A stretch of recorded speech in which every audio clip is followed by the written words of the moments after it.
Vamos a continuar con el tema que estamos viendo y pues hoy nos corresponde ver a partir del capítulo número 19 del segundo libro de Crónicas, donde se nos muestra la reprensión del vidente Jehú que Dios lleva a Josafat a través de este vidente, ¿verdad? Y bueno, pues vemos también algo glorioso, mis amados hermanos, vemos la bondad de Dios para Josafat, aún en medio de su error, de su fallo, de haberse aliado pues indebidamente con con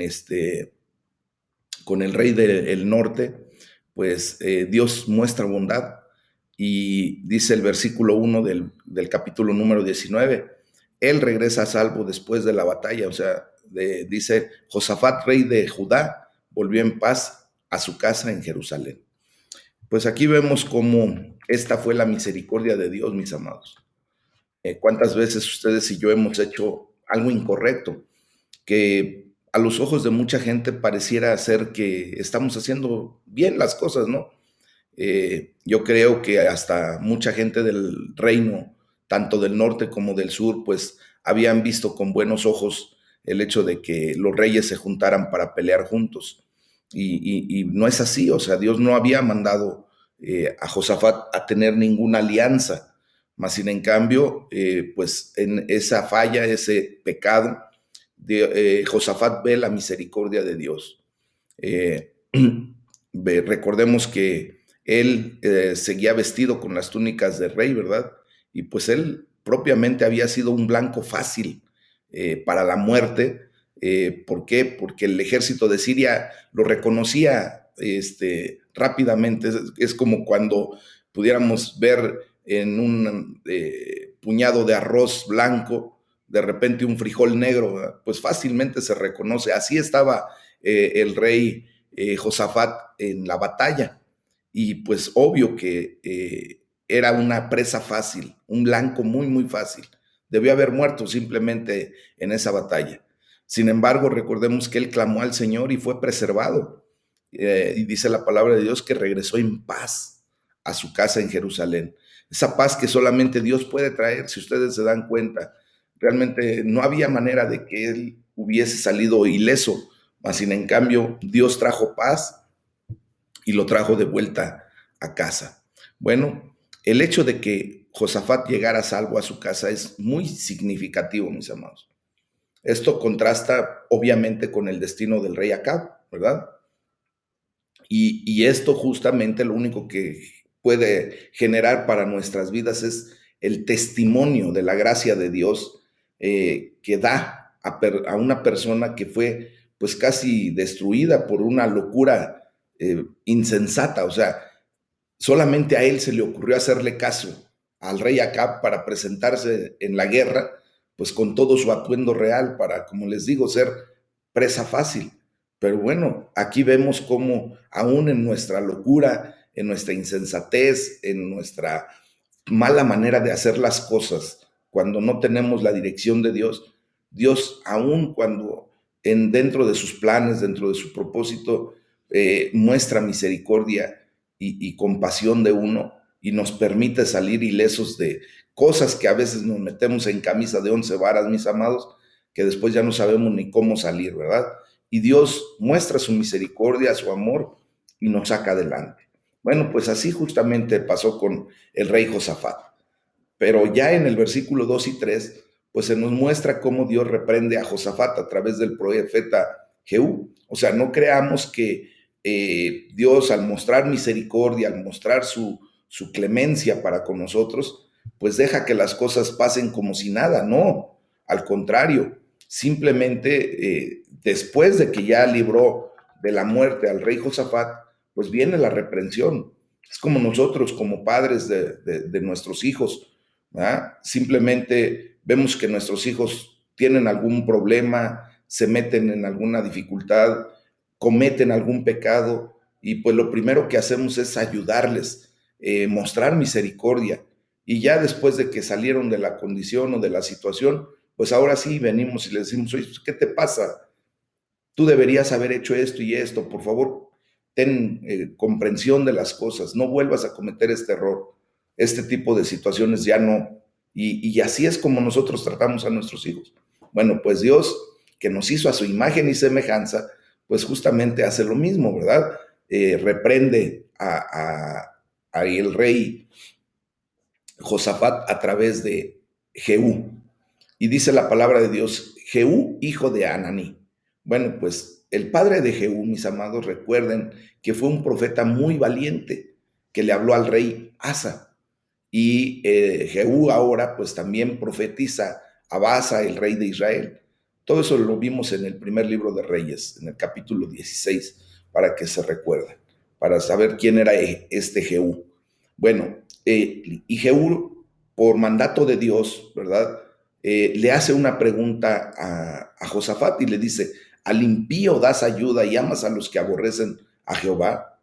Bueno, pues aquí lo que vemos es que Jehú expuso el pecado de amor excesivo en Josafat.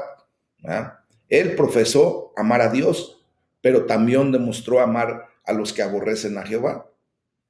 Obvio es que nunca debió haber formado alianzas militares, mucho menos personales, con Acab y el reino de Israel. Él tenía que haberse mantenido puro, tendría que haberse mantenido, mis amados, apartado de esa condición. ¿Por qué? Porque recuerden que cuando el rey Acab, que fue uno de los peores reyes que hubo en el reino del norte, hace alianza con el rey Josafat, pues era para que él fuera destruido, para que Josafat fuera muerto en la batalla y él pudiera tomar el reino del sur. Entonces, Josafat debió haber leído seguramente y debió haber considerado el Salmo 97:10. Y eso ustedes y yo lo tenemos que considerar y no solamente leerlo. Dice el Salmo 97:10, los que aman a Jehová aborrezcan el mal. Entonces, aquí nos queda bien claro, ¿verdad?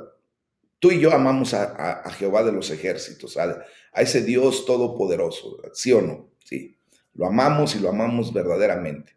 Por eso lo buscamos, por eso apartamos este tiempo, por eso queremos tener esta relación personal. Bueno, pues esto nos tiene que llevar a la condicionante que Dios nos da respecto a que si le amamos a Él, tenemos que aborrecer el mal. O sea, no tenemos por qué estar haciendo alianza con el enemigo, de ninguna manera. ¿Ah?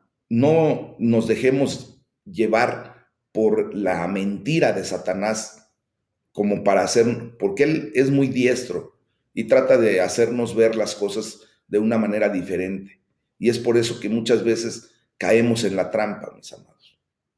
Fíjense, el amor y el odio en este contexto, particularmente en este contexto que acabamos de leer, son términos formales para acciones dentro de un pacto o relación de tratado, más que sentimientos emocionales. Y la ayuda es una expresión típica de aquí del libro de las crónicas para el apoyo formal, para mostrar empatía, para mostrar amor. Entonces, cuando viene y le ayuda al rey Acab, pues simplemente está mostrando, ¿verdad? Un apoyo formal y esto se presenta en este contexto como un amor. Y por eso Dios dice no. Por eso, justamente, Dios también perdonó a este Josafat. Y sigue diciendo la palabra de Dios, pero se han hallado en ti buenas cosas. Mis amados, Dios no quería que Josafat fuera destruido por la reprensión a través de las palabras de Jehú. Así que también incluyó palabras de aliento. ¿Cuántas veces hemos hecho exactamente lo mismo, verdad? O hemos sentido lo mismo de parte de nuestros padres. Sí, nos reprenden, nos exhortan, como nosotros decimos, nos regañan, pero también nos alientan. Ok, ya la regaste, ya hiciste algo equivocado, pero mira, échale ganas, tú también tienes cosas buenas. Vamos a salir adelante de esto. ¿Y cuáles fueron las cosas buenas que hizo Josafat? Y Dios lo recuerda. Cada vez, si se dan cuenta, Dios recuerda más lo bueno que se hace y lo malo lo deja al olvido, mis amados. Esa es la naturaleza benévola de nuestro Dios. Esa es la naturaleza de amor de parte de Dios para nuestras vidas. Es la naturaleza de misericordia. de no pagar lo que se debía pagar, sino más bien exaltar lo correcto, lo que se hizo bien. Y dice, por cuanto has quitado de la tierra las imágenes de acera, ¿verdad? Pues Dios sabía que Josafat no aprobaba todo el mal, así que alentó al rey, ¿verdad? En los lugares donde sí odiaba el mal y se había negado a transigir en el mal. Entonces, esto nos da una enseñanza muy clara de cómo tenemos que actuar ustedes y yo, no solamente ante nuestros hijos naturales, sino también ahora ante nuestros hijos espirituales y sobre todo pues ante la gente que nos rodea, ¿verdad? Es el exaltar, mis amados, alentar los hechos buenos que se hacen para efecto de que a partir de ese punto vuelva a salir adelante. Dice, ¿ya has dispuesto tu corazón para buscar a Dios? Miren, recuerden que Josafat no solamente buscó a Dios, sino que también tuvo dispuesto su corazón para hacerlo. Dios, que es el único que verdaderamente escudriña el corazón de todos nosotros, sabe las intenciones del por qué y para qué buscamos algo, para qué nos acercamos a Dios. Si vamos con un corazón dispuesto, ¿verdad? O simplemente vamos pues porque tengo que ir. Mis amados, cuando nosotros nos presentamos delante del rey, ténganlo por seguro que él sabe con qué actitud llegas a su presencia. Tú no puedes ocultarle nada de eso. Aun cuando de tus labios para afuera podrías llegar hasta con una sonrisa, ¿verdad? Delante de Dios, Padre, yo te alabo, yo te adoro. Pero si en el fondo de tu corazón es, sí, tuve que venir. ¿Por qué viniste a la iglesia? Pues es que me trajeron. Es que tenía yo que venir. Todo eso, mis amados, nosotros no lo podemos ocultar delante de Dios. Dispongamos nuestro corazón para buscar verdaderamente a ese Dios todopoderoso, porque eso tiene tiene un gran efecto en nuestra relación con Dios. Por ejemplo, lo que hizo el rey Josafat demostró la gran prioridad que le dio Josafat en buscar a Dios. O sea, él verdaderamente anhelaba, dispuso su corazón, fue diligente en buscar la presencia de Dios. ¿Cómo lo haces tú todos los días en la mañana? ¿Verdaderamente es con diligencia, con disposición, o es por simplemente, no sé, que pudiera moverte a conectarte, por ejemplo, todos los días? Yo espero en el nombre de Jesús, de verdad, de todo corazón, que sea una disposición, un anhelo, un deseo ferviente por encontrarnos con el Dios Todopoderoso, mis amados. Miren, este trabajo de preparar o dirigir nuestro corazón, así como se le atribuye aquí a Josafat, donde en otras partes se le atribuye directamente a Dios, porque Dios siempre está preparado para salir a nuestro encuentro, para buscarnos, para derramar sus bendiciones, ¿verdad? Por ejemplo, lean Proverbios 16:1 o Filipenses 2:13. Eh, esto, este trabajo, mis amados, es la acción del hombre, pero efectivamente siempre va a ser llevada a cabo por la gracia de Dios, previniendo, capacitándonos e inclinándonos a hacer justamente la búsqueda de Dios. Entonces, nosotros pues tenemos una carga muy ligera, porque Dios pone todo para que tú y yo nos encontremos con Él. Amén. Entonces, este encuentro que tenemos día a día con nuestro Dios Todopoderoso tendría que ser un encuentro sumamente agradable, ¿ah? Reconfortante, de donde salgamos después de este encuentro con Dios valerosos, fortalecidos, animados, y eso es lo que Dios quiere de nuestras vidas todos los días. Por eso es importantísimo buscar primeramente el reino de Dios y su justicia.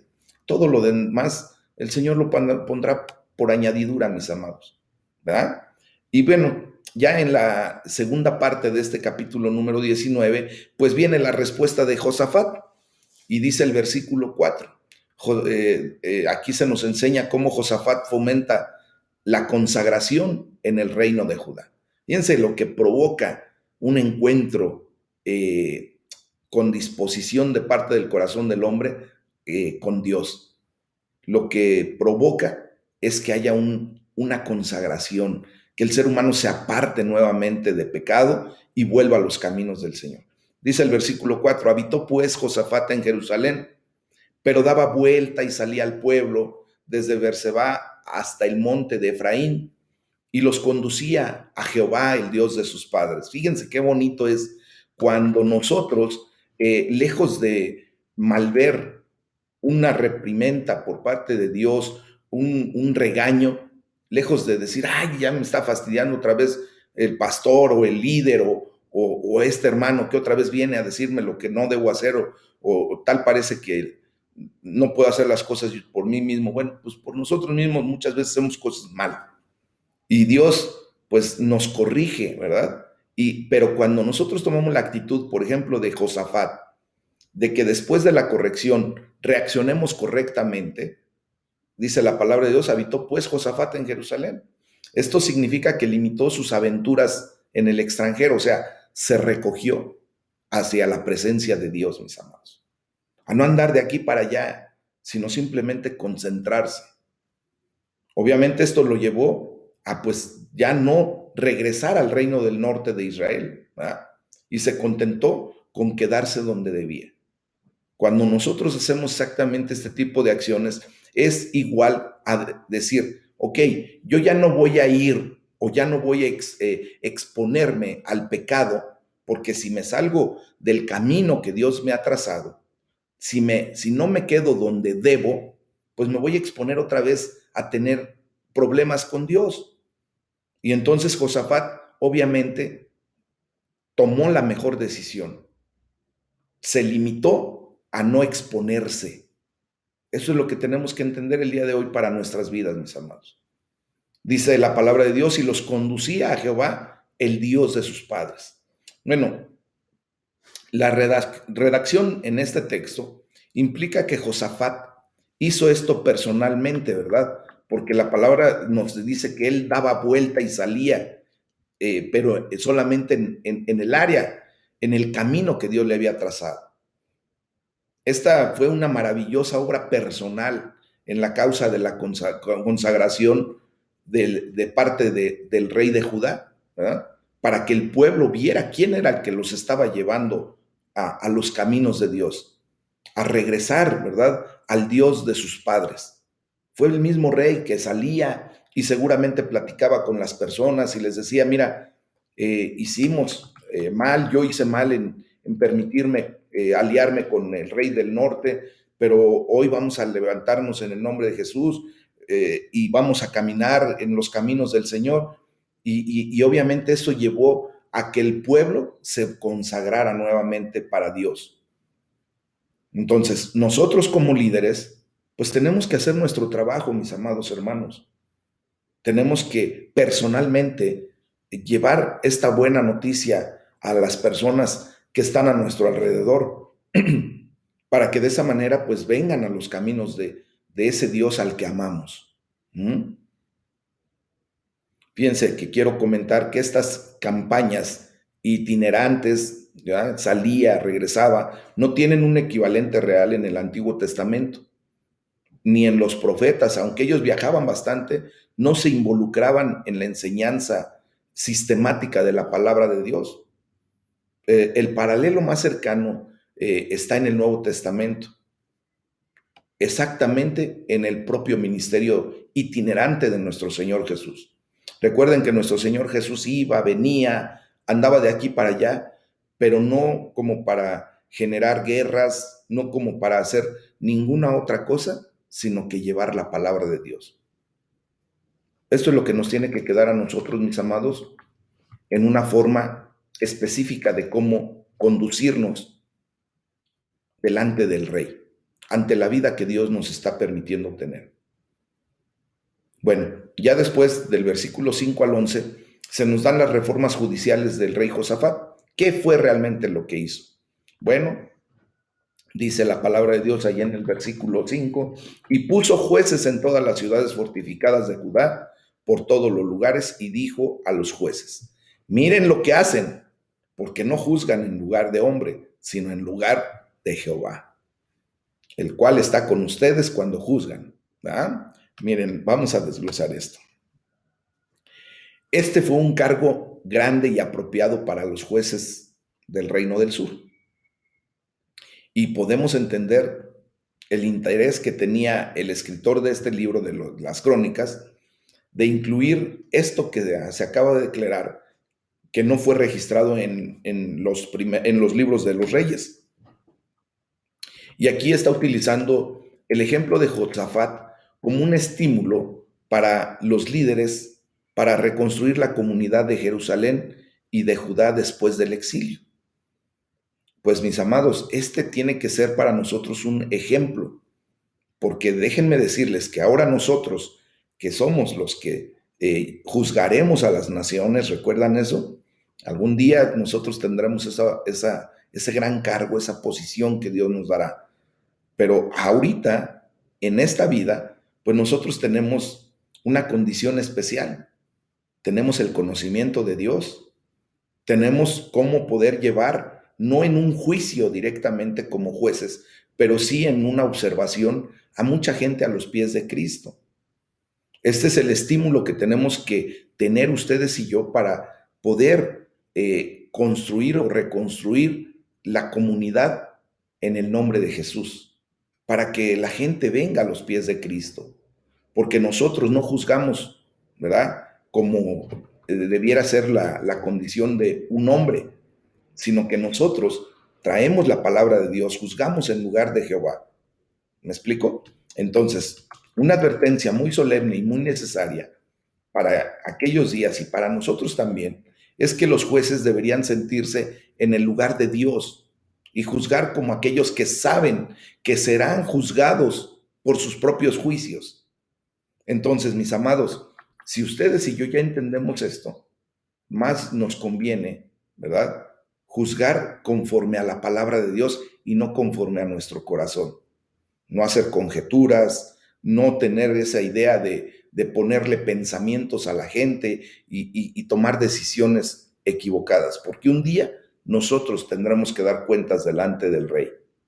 Y por eso dice ahí la palabra, ¿verdad? Esfuércense pues para hacerlo, y Jehová estará con el bueno. Bueno, pues el tema prominente de la obediencia valerosa se repite una y otra vez en todo el libro de las crónicas. Era el trabajo de los jueces el hacer lo correcto y valerosamente, y entonces confiar en que Jehová estará con el bueno. Pues ahora para nosotros nos debe de quedar que el trabajo que hacemos en Cristo, ¿verdad? Pues es hacer las cosas correctamente y valerosamente. Y entonces sí podemos confiar que Dios estará con nosotros, porque estamos haciendo lo correcto, lo bueno. Amén. Hermanos, sin leyes buenas y saludables, ninguna nación puede prosperar. Y las mejores leyes resultan vanas o equivocadas si no son administradas juiciosa y conscientemente. Nos damos cuenta cómo desgraciadamente nuestro país cada vez se está comprometiendo mucho en la legislación equivocada, ¿verdad? Y esto tarde que temprano va a traer consecuencias pues graves a la vida del pueblo de México. Y pues tendremos que estar orando porque Dios permita que nuestros gobernantes tengan la consideración de hacer lo correcto. Y bueno, mis amados, pues ya llegamos al capítulo número 20 del libro segundo de las Crónicas. Y aquí se nos habla acerca de la victoria de Josafat. En la parte inicial, pues nos habla acerca de la oración de Josafat. Y vamos a ver cómo los enemigos hostiles se unen contra Judá. Pues sí, efectivamente, siempre va a haber una reacción de parte del enemigo cuando ve que las acciones de un hijo de Dios son las correctas. Y esto lo vemos claramente aquí. Vamos a leer el versículo 1 y 2 del capítulo 20, y dice la palabra de Dios: pasadas estas cosas, aconteció que los hijos de Moab y de Amón Y con ellos otros de los amonitas vinieron contra Josafat a la guerra, y acudieron algunos y dieron aviso a Josafat, diciendo: contra ti viene una gran multitud del otro lado del mar y de Siria, y aquí están en Hasezón Tamar, que es en Gadí. Bueno, pues vemos aquí cómo hay una declaración de pasadas estas cosas. Pues esta amenaza al rey Josafat y a su reino sucedió después de su regreso, ¿verdad? A buscar a Dios, después de que casi muere cuando se tuvo esa alianza con el rey Acab de Israel. Y obviamente sucede, pasadas esas cosas, después de que Dios, pues obviamente vuelve en misericordia a derramar de sus bendiciones, perdón, para el reino de Judá. Perdón tanto. Y dice la palabra de Dios que los hijos de Moab y de Amón, y con ellos otros de los amonitas, vinieron contra Josafat a la guerra. Pues vemos cómo esta gran multitud, ¿verdad? Pues eran muchos reinos, mis amados. Era una verdadera amenaza, era una amenaza significativa contra Josafat y contra su reino. Y recuerden cuál había sido su última experiencia en el campo de batalla. La verdad es que la experiencia de Josafat en la última batalla que tuvo, pues fue un estrecho escape de la muerte, o sea, fue por la misericordia de Dios que escapó de la muerte, ¿verdad? Y yo creo que estaba como traumado en ese tiempo, justo después de todo lo que pasó. Imagínense ver que un eh, super ejército formado por muchos reyes venía en contra de él. Bueno, pues, ¿qué es lo que sucede? La palabra de Dios entre el versículo 3 y 4 nos enseña cómo la nación, ya no solamente él, sino la nación completa, se reúne para buscar juntos a Dios. Y dice la palabra de Dios, entonces él tuvo temor. Es obvio, ¿no? Obvio. Ciertamente hubo un sentido en el que Josafat tenía temor por la gran multitud que venía contra él. Sin embargo, el sentido aquí es que tuvo temor, pero de Dios. Él estaba más impresionado por el poder y la majestad de Dios que por la fuerza destructiva de sus enemigos, por la gran multitud que se había juntado en contra de él. Esto es lo correcto que tenemos que hacer, mis amados. Tener temor, pero no de las circunstancias o de las situaciones que vivimos. No porque el enemigo se muestre grande o poderoso, entre comillas.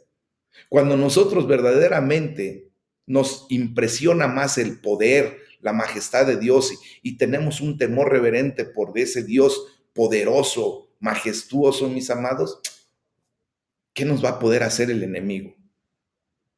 No hay fuerza mayor que la fuerza de Dios, mis amados.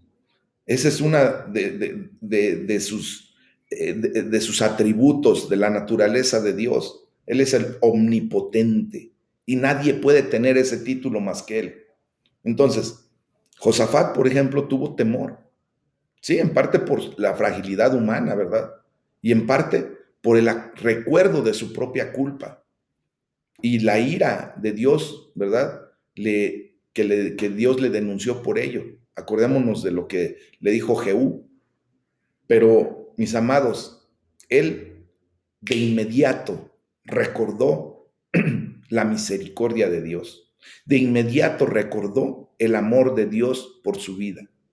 De inmediato recordó el poder de Dios y de cómo Dios lo sacó de aquella guerra en donde él se puso como la diana, ¿verdad? Como el blanco para ser muerto inmediatamente y Dios lo sacó de esa condición. ¿Qué tenemos que aprender de aquí, mis amados? Nosotros muchas veces efectivamente tenemos gran temor por lo que está sucediendo, por nuestra fragilidad humana, porque nos vemos en la realidad de lo que somos humanamente. Porque muchas veces tenemos temor por el recuerdo de nuestro pecado, de nuestra culpa, de cómo vivíamos antes de Cristo. Y obviamente tenemos el temor porque entendemos que la ira de Dios puede manifestarse en nuestras vidas cuando volvemos a tener fallos, cuando volvemos a tener pecado. Pero ¿qué tenemos que hacer antes de ver todo eso? O sea, sí, se puede ver porque es verdad. pero lo mejor que podemos ver es la misericordia de Dios, el amor de Dios, la provisión de Dios, todo lo que Dios hace para nuestras vidas, mis amados. Eso es lo que tenemos que aprender a ver. Y dice la palabra de Dios, y Josafat humilló su rostro para consultar a Jehová. No, esta palabra que estamos leyendo, mis amados, nos está dando tanta enseñanza. Consideremos lo que verdaderamente tenemos que hacer. Josafat puso el ejemplo con su propia devoción personal. Él no llamaría al pueblo de Judá a buscar al Señor de una manera en que él no lo hizo. Acuérdense que la palabra llama, pero el ejemplo arrastra.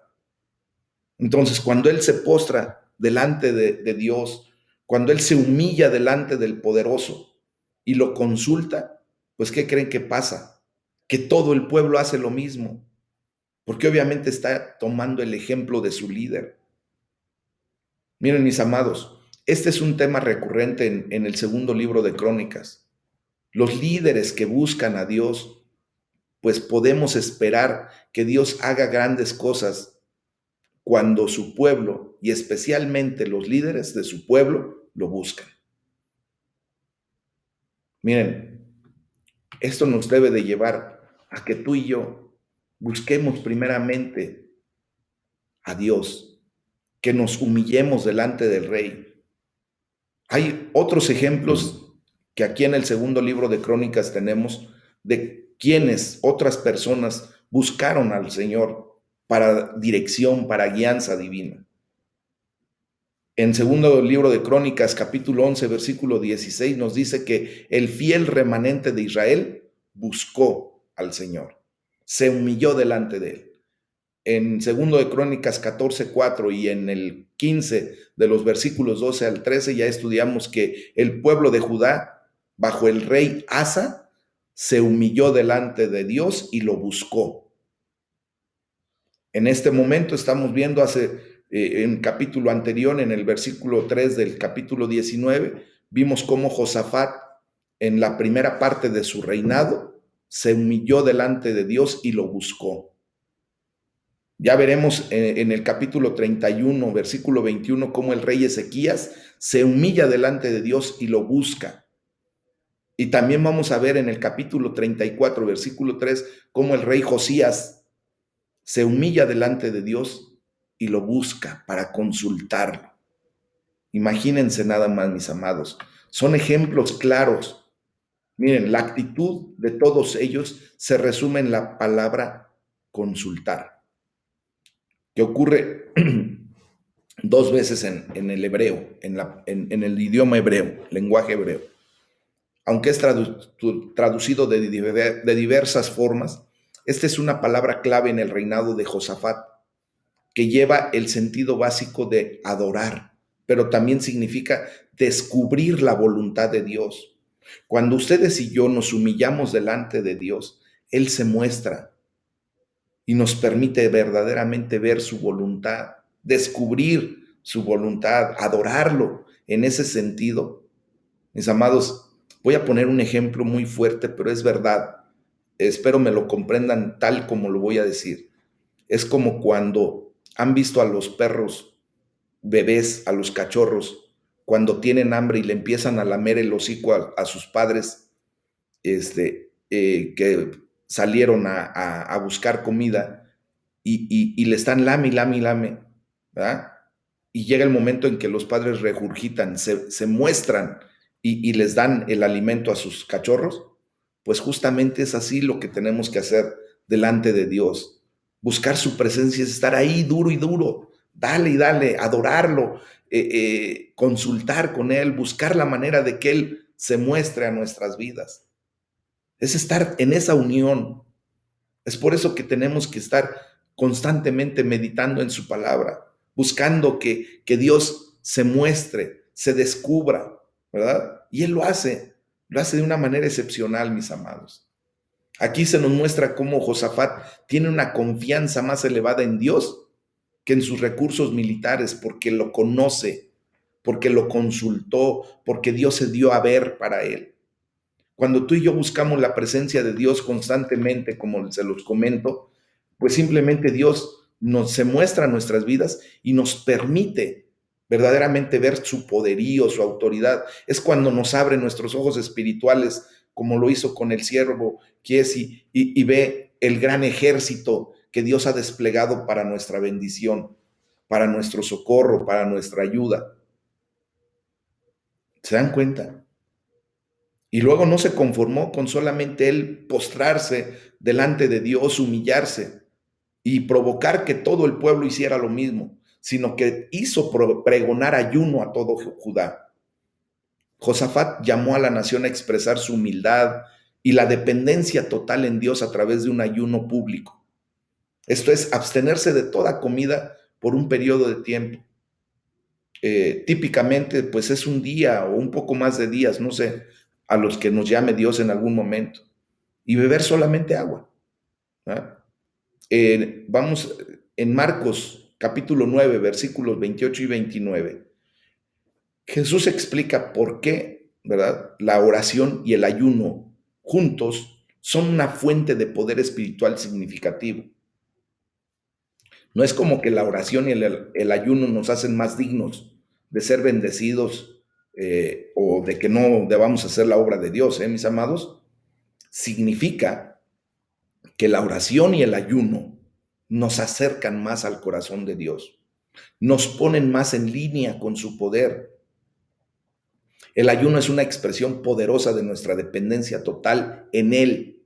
Cuando nosotros sometemos a nuestra carne, mis amados, lo que se fortalece en nuestro espíritu.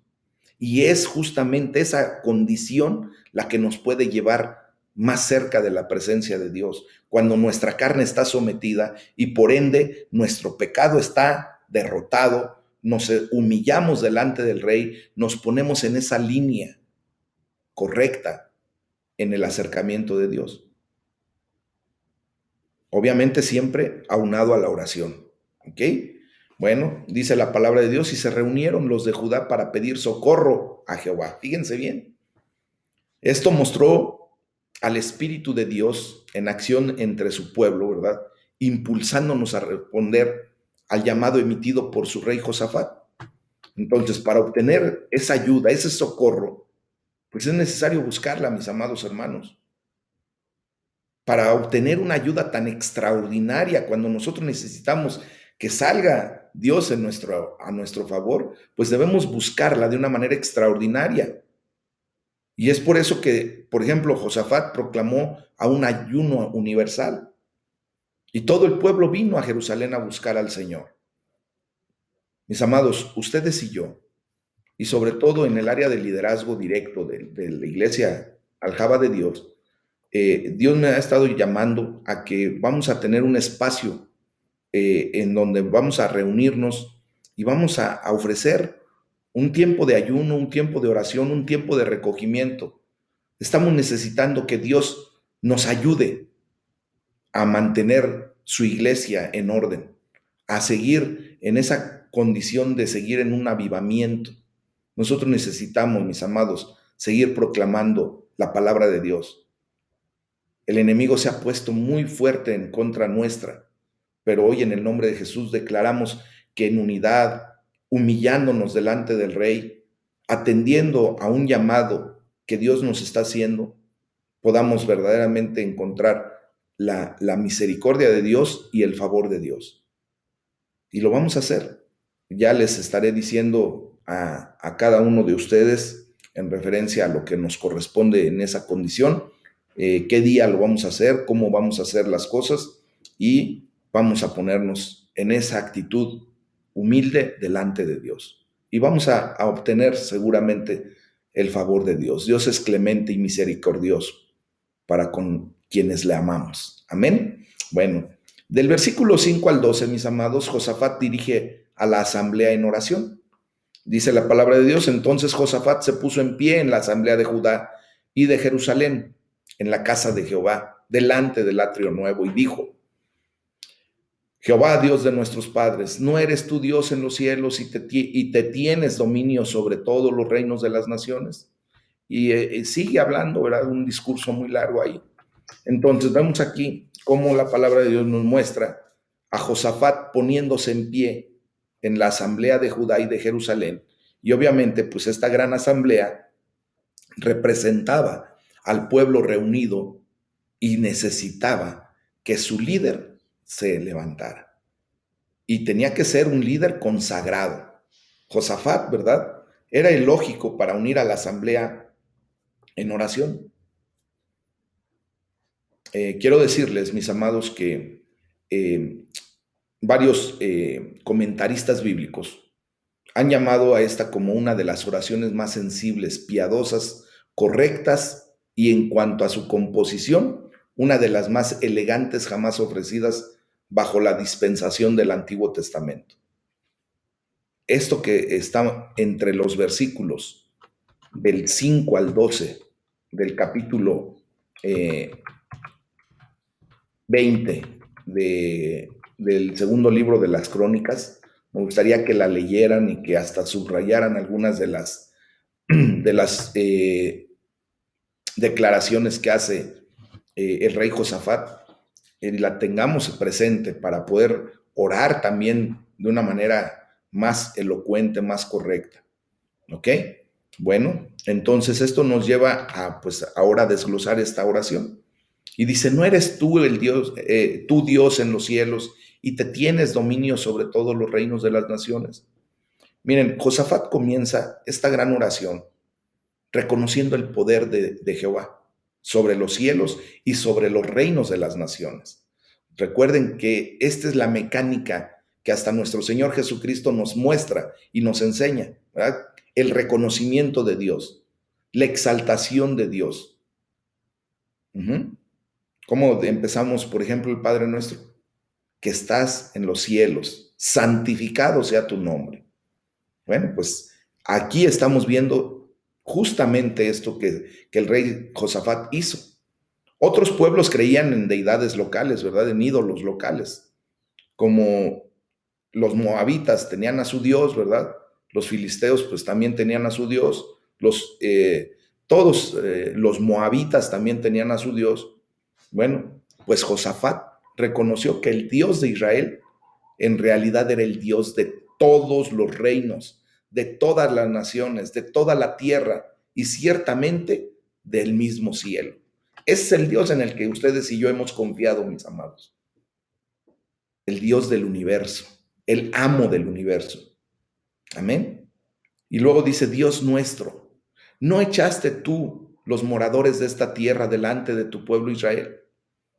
Mis amados, aquí Josafat también oró reconociendo las grandes obras de Dios en el pasado, ¿verdad? A favor de su pueblo. Y obvio, la lógica es muy clara, mis amados. Si Dios había hecho grandes cosas por su pueblo en el pasado, pues Él puede prevalecer para hacer grandes cosas por su pueblo en su momento de gran necesidad. Aquí lo único que estamos viendo es cómo Josafat reconoce a un Dios que no cambia, a un Dios inmutable, a un Dios fiel. Y tú y yo tenemos que reconocer esa verdad en nuestras vidas. Tú te has dado cuenta que Dios ha hecho grandes proezas, milagros, maravillas en tu vida anteriormente. ¿Por qué no va a hacerlo prevaleciendo para tu vida en los momentos de gran necesidad, a partir de ahora y para siempre? Tenemos un Dios que no cambia. Si lo hizo ayer, lo hará hoy y lo hará mañana, mis amados. Alabado sea su nombre. Y dice Josafat, nos presentaremos delante de esta casa y delante de ti. Vemos cómo Josafat se puso en los cimientos de oraciones anteriores y respuestas anteriores a la oración. O sea, él se paró en donde debía, reconociendo la grandeza de Dios, lo inmutable que es Dios, que Dios no cambia, que Dios ha hecho proezas, maravillas, cosas gloriosas. Y esto recuerda también, nos debe recordar la oración que hizo Salomón cuando dedicó el templo, ¿se acuerdan? Y llama a Dios a responder no solo a la oración de Josafat, sino también la de Salomón.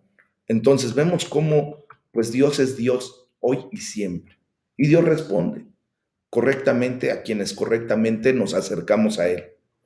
Dice, aquí los hijos de Amón y de Moab y los del monte de Seir a cuya tierra no quisiste que pasase Israel cuando venía de la tierra de Egipto. Fíjense bien cómo Josafat oró con un conocimiento y una comprensión de la palabra de Dios. Por eso tenemos nosotros que estar constantemente meditando, estudiando la palabra de Dios. ¿Para qué? Para que oremos con conocimiento y comprensión de su bendita palabra. Y entonces declarar cosas, ¿verdad? Específicas. Por ejemplo, aquí vemos cómo Josafat recordó que Dios no le permitió a Israel invadir a esos pueblos cuando iban de Egipto a la tierra prometida. Esto fue en Deuteronomio capítulo 2, imagínense. Y Josafat lo trajo a la memoria rápidamente en oración. ¿Cuántas veces tú y yo hemos orado y le hemos dicho, Señor, acuérdate de lo que hiciste con tu pueblo en aquel tiempo? Hoy ten misericordia de mí y haz lo mismo. Vi que tú tuviste bendición y misericordia en esta misma condición que pasaron como yo lo estoy pasando. Eso nos lleva, mis amados, a hacerle saber a Dios que nos interesa su palabra, que nos interesa lo que Él hace. Vemos cómo Él recuerda, ¿verdad? Cómo Dios no le permitió a Israel destruir a estos pueblos. Entonces sería injusto que permitiera que estos pueblos ahora destruyeran a Judá, porque pues simplemente Dios había salvado a esos pueblos del caminar de Israel cuando tenían un poder bárbaro. O sea, implícitamente, mis amados, aquí Josafat oró para que Dios no permitiera a su pueblo sufrir por su obediencia previa. O sea, le recordó a Dios, nosotros te obedecimos como pueblo. Ahora perdónanos y ayúdanos. No permitas que suframos como pueblo. ¿Sí se dan cuenta de cómo es la mecánica que Dios establece? ¿Cuántas veces Dios te pidió hacer misericordia por alguien? Y lo hiciste en el amor de Dios. Bueno, eso te permite en su momento no echarle en cara a Dios eso, no, sino pararte en esa base y decirle, Señor, recuerda cuando tú me pediste que yo fuera misericordioso y lo hice por amor a ti y con un deseo verdadero, con diligencia. Ahora, por favor, ten misericordia de mí. Exactamente es eso lo que está diciendo Josafat en este punto. Voy a citar a Spurgeon en este momento y él dijo, me gusta sumergir mi mano en las promesas y luego encontrarme capaz de aferrarme con gran determinación a la poderosa fidelidad de Dios. Una súplica omnipotente con Dios es, haz como has dicho. Y efectivamente, cuando tú y yo conocemos la palabra de Dios, podemos con esa autoridad decirle, Señor, haz como has dicho. Haz como tú lo has dicho. Sabemos que Él es misericordioso y lo que ha dicho es con un objetivo claro de amor y de misericordia para nuestras vidas. Y por eso podemos decir, Señor, haz como has dicho, con esa fe y con esa confianza, mis hermanos. Dice Josafat, porque en nosotros no hay fuerza contra tan grande multitud que viene contra nosotros. Mis amados, aquí vemos cómo Josafat, un rey de pie frente a su pueblo, abiertamente confiesa que no tenía la respuesta. Eso es humillarse, eso es tener una actitud humilde, eso es reconocer que nuestra fuerza no está en nosotros, nuestra fuerza está en que Dios está con nosotros. Y cuando se reconoce eso públicamente, mis amados, miren, Dios siempre se va a agradar cuando toda la gloria y toda la honra se la adjudicamos a Él. La única respuesta de Josafat, mis amados, fue confiar en Dios. Fue confiar en que su poder y su bondad protegería a Judá cuando más nada podría hacer. Cuando tú y yo nos humillamos delante del rey y reconocemos esto y le decimos, Señor, nada, no tengo fuerza, no tengo nada, no tengo elementos para salir adelante de esta condición. Solamente tú puedes sacarme de esto. Ahí le estamos dando toda la gloria y toda la honra a Dios, mis amados. En la frase final que leímos, que dice, no sabemos qué hacer, y a ti volvemos nuestros ojos, es una de las expresiones más conmovedoras que podemos encontrar en toda la Biblia, mis amados.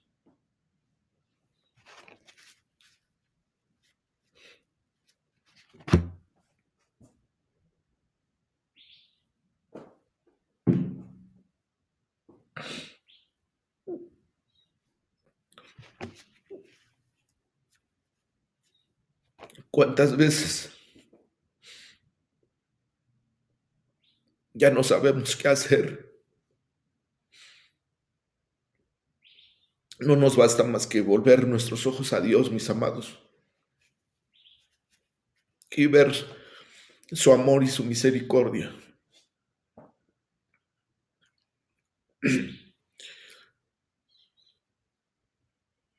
Ellos dijeron, a ti volveremos, a ti volvemos nuestros ojos. ¿Y a qué se referían con eso, mis amados?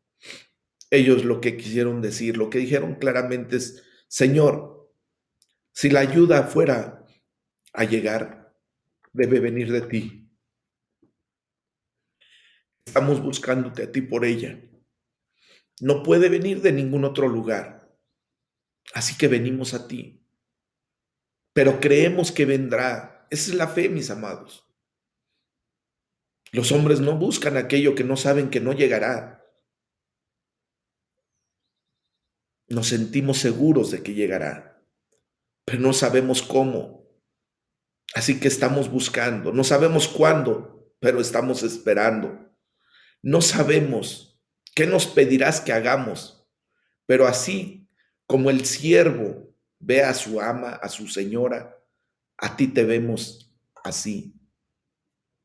Señor, Señor, en ti tenemos la mirada. Así es como debemos reaccionar, mis amados. Es el tema del día de hoy, lo vamos a dejar hasta aquí. Vamos a orar.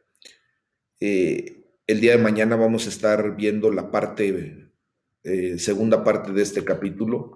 Les voy a pedir que por favor lean a partir del versículo 13 en adelante, en donde vamos a ver cómo Dios responde a esta oración de Josafat y cómo la promesa es dada a través de un profeta de Dios. Vamos a orar, vamos a darle la gloria a Dios.